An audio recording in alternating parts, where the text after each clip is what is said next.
मैंने ऐसी भी माएँ देखी हैं कि रोते रोते अंधी हो गई और उनकी आंखें चली गई। लेकिन जब माँ का इंतकाल हो जाए, है क्या नहीं सही बात, इतना नहीं रहता।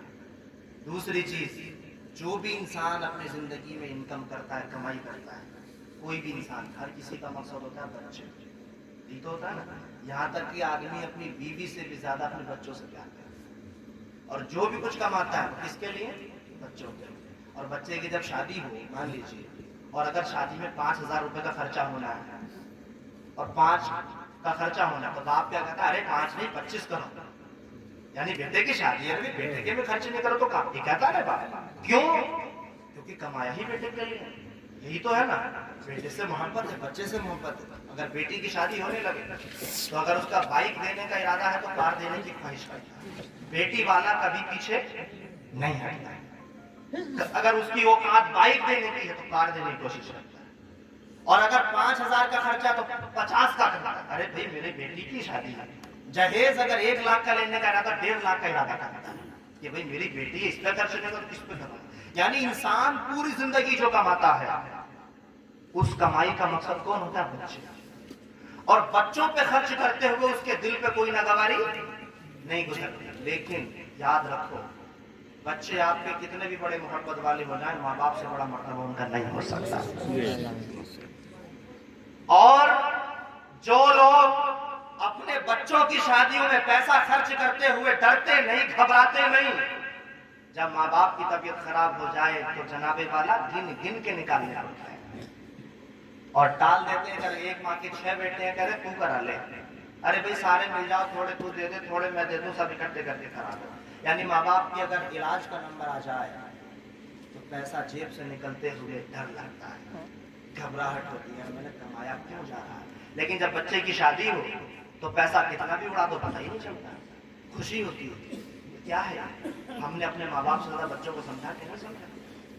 अरे बच्चे कुछ भी हो जाए, याद रखो, काल नबी सल्लल्लाहु अलैहि वसल्लम अल अबो औसतो अमीन अबवाबिल जन्नह, जन्नत बाप जन्नत का दरवाजा है, वल जन्नतु तहता अक़दामिल उम्महात, और जन्नत तेरी माँ के कदम के नीचे है। तू अपने बच्चों से कितनी मोहब्बत कर ले, कितना पैसा खर्च कर ले, अगर जन्नत मिलेगी तो माँ के कदम के नीचे मिलेगी। और माँ के कदम के नीचे का मतलब ये है कि जिस तरह से रब ने जन्नत को माँ के कदम के नीचे रख दिया है, वो अपनी सारी दौलत को माँ बाप के कदमों के नीचे रखे। लेकिन आज मामला उल्टा हो गया, हम लोग बच्चों पर खर्च करते हुए जो खुश होते हैं और माँ बाप पर खर्च करने में दुख होता है। ये चल रहा क्या ना चल रहा। तो ये जो गुनाह नाफरमानी का है, जिना से, शराब से, चोरी से भी बड़ा गुनाह माँ बाप का नाफरमानी। तो उसकी वजह बताइए। आप 2 लोग पक्की दोस्ती कर रहे और आप इनको 50,000 रुपए उधार दे, तोहफे में नहीं, सिर्फ उधार। तो सिर्फ उधार का ही आप 5 साल तक एहसान नहीं कि भाई मेरे दोस्त ने मुझे 50,000 रुपए दे। अगर वो आपको रात में को लेकर तो आप जाएंगे कि मेरे दोस्त ने मुझे बड़ा एहसान किया, मुझे 50,000 रुपए उधार दिए। लेकिन जिस वक्त तेरी सांस भी चल नहीं रही, तेरे हाथ भी नहीं चल रहे, तेरा कोई दोस्त नहीं, तेरे पांव भी नहीं चल रहे थे, कोई दोस्त नहीं था। वो जब तू पैदा हुआ था ना, और जब तेरे पेट में दर्द होता था, तू बता भी नहीं पाता था, तो तेरी माँ तुझे समझ लेती थी पेट में दर्द।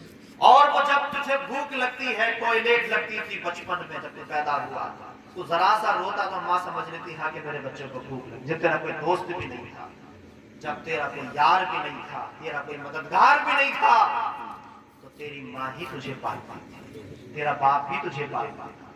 ये तो मामला हुआ। और मेरे रब ने माँ के सीने में 2 दूध के दरिया पैदा फरमाए, और दोनों दरिया और वो जो दूध पैदा होता है, याद रखो, डॉक्टर्स लोग रमजान में औरतों को मना कर देते हैं कि या तो रोजा नहीं रखना या बच्चे को दूध नहीं पिलाना। क्यों? कि जो जिस्म का जो ब्लड होता है, ब्लड ही बहुत ज्यादा स्टेज के बाद बनता है। पहले खाना होता है, हजम होता है, फिर जिगर में जाता है, जिगर के बाद फिर ब्लड बनता है, उसके बाद एक और धातु बनती है, फिर जाके दूध बनता है। और वो कीमती चीज माँ अपने सीने से बच्चे के मुंह तक पहुंचाती है। क्या उससे बड़ा कोई दोस्त तुम्हारा हो सकता है? एक 50,000 रुपए देने वाले दोस्त का हम तमाम एहसान जिंदगी भर नहीं भूलते। और जिस माँ ने अपना खूने जिगर हमें पिलाया और अपने सीने के दरियाओं से हमें नवाजा, तो क्या हमें उसका एहसान भूलना चाहिए? अरे बोलिए ना, नहीं भूलना। और आज क्या होता है, शादी हो गई, 4 दिन अभी बीवी को आए हुए नहीं हुए, इंसान अपनी माँ से रुख बदलता है और एक दिन तुम्हें भी बाप बनना है, बच्चे तुम्हारे भी होंगे। इंसान अपने माँ बाप से रुख बदलता है। और रुख कैसे बदलता है? यानी अगर बीवी और माँ में लड़ाई हो जाए तो क्या कहता है कि माँ, पहले शुरू में तो बीवी को ही डांटता है, धीरे धीरे किसी को नहीं डांटता, फिर और 2-4 महीने बाद माँ को डांटना शुरू करता है। ये क्या मामला है? जिसने 25 साल 30 साल तक पाला, उसकी सारी मेहनत को तुम भूल गए। और जो जिस औरत को अभी 4 दिन आए हुए उसके मोहब्बत में तुमने माँ बाप को ठुकरा दिया। लेकिन मुसलमानों, इसके बावजूद भी अगर कोई बेटा अपने माँ बाप से लड़ ले, बोलचाल बंद कर ले, तो याद रखो शादी के बाद तुझे भी और तेरी बीवी को रहने के लिए मकान भी तेरा बाप ही देगा। कौन देगा?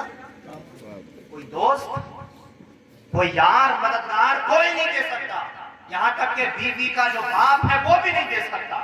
तुझे रहने के लिए मकान तेरा बाप ही देगा। चाहे तो अपने बाप से बोलचाल बंद कर दे, चाहे तो अपने बाप की बात मत मान, लेकिन माँ बाप फिर भी ये कहते हैं, अरे चल हमारा बेटा हमें जैसे भी समझ रहा, छोड़ो, बस हम अल्लाह से दुआ करते हैं हमारा बेटा खुश रहना चाहिए। ये तो माँ बाप का मामला होता है।